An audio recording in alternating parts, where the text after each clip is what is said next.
Dear students, നമുക്കിനി discuss ചെയ്യാനുള്ളത് ഇതിൻ്റെ പ്രോബ്ലം പാർട്ടാണ്. Primary overhead distribution. Departmentalization of overhead by allocation and apportionment is known as primary distribution. The statement prepared for showing the distribution of overhead to different departments is known as primary overhead distribution summary.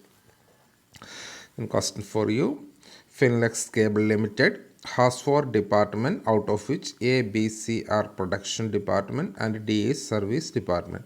The following are the cost for the period of 6 months pertaining to this department. Then rent 10,000, repairs 6,000, depreciation 4,500, lighting 1,200, supervision 15,000, fire insurance 5,000, employee contribution to ESI 1,500, motive power 9,000. The following data are available for the 4 departments.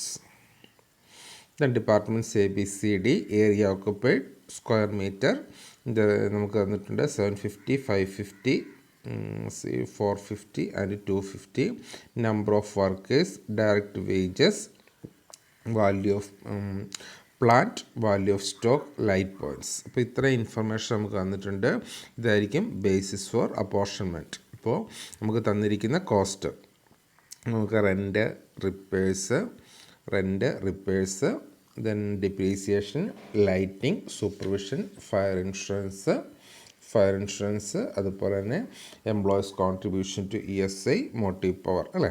ഇത്രയും expense ഏത് base ഉപയോഗിച്ചിട്ടാണ് allocate ചെയ്യേണ്ടത് എന്നുള്ളതാണ് നമുക്ക് ഇപ്പുറത്ത് base തന്നിരിക്കുന്നത്. ഇത് ബേസായിട്ട് എടുത്തുകൊണ്ട് നമ്മൾ ആ എക്സ്പെൻസുകൾ നമ്മൾ അപ്പോർഷൻമെൻറ്റ് നടത്തണം. ഓക്കെ, നോക്കാം നമുക്ക്. സോ നമ്മൾ സ്റ്റേറ്റ്മെൻറ്റ് എഴുതുന്നു. Particulars of expenses, then basis, ratio, total, departments. First of all direct wages already നമുക്ക് തന്നിട്ടുണ്ട്. അലോക്കേറ്റഡ് 10,000 ആണ്. അതിൻ്റെ അകത്ത് only service department D 10,000.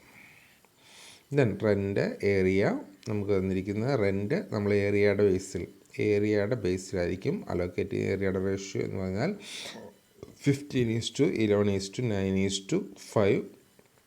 Then 10,000 നമ്മൾ അലോക്കേറ്റ് ചെയ്യുന്നത്. എക്സ്പെൻസ് 10,000 ആണ്. 10,000 അലോക്കേറ്റ് ചെയ്യുന്നത് 3,750, 2,750, 2,250 ആൻഡ് 1,250. ഇവിടെ നമുക്ക് ഏരിയയുടെ നമുക്ക് തന്നേക്കുന്നത് 750:50, 550:450:250 എന്നതിൻ്റെ റേഷ്യോ ആണ് 15:11:9:5 എന്നുള്ളത്. ദെൻ അടുത്ത നമുക്ക് റിപ്പേഴ്സ് വാല്യൂ ഓഫ് പ്ലാന്റ് ആണ് നമ്മൾ എടുക്കുന്നത്. വാല്യൂ ഓഫ് പ്ലാന്റ് നമുക്ക് തന്നിട്ടുണ്ട് ക്വസ്റ്റ്യൻ്റെ അകത്ത് 1,20,000, 90,000, 60,000, 30,000. റേഷ്യോ എടുക്കുമ്പോൾ 4:3:2:1. ഓക്കെ, സോ എക്സ്പെൻസ് 6,000 ആണ്. റേഷ്യോ ഡിവൈഡ് ചെയ്യുമ്പോൾ 2,400, 1,800, 1,200 ആൻഡ് 6,000. അടുത്ത നെക്സ്റ്റ് ഡിപ്രീസിയേഷൻ നമ്മൾ എടുക്കുന്നത് സെയിം തന്നെ വാല്യൂ ഓഫ് പ്ലാന്റ് ആണ്. ദെൻ 4,500 ആണ് എമൗണ്ട്, 1,800, 1,350, 900 ആൻഡ് 450. ലൈറ്റ് പോയിൻ്റ് അടിസ്ഥാനത്തിൽ 15:11:9:5 ആണ്. Then so 1,200, 450, 330, 270 and 150.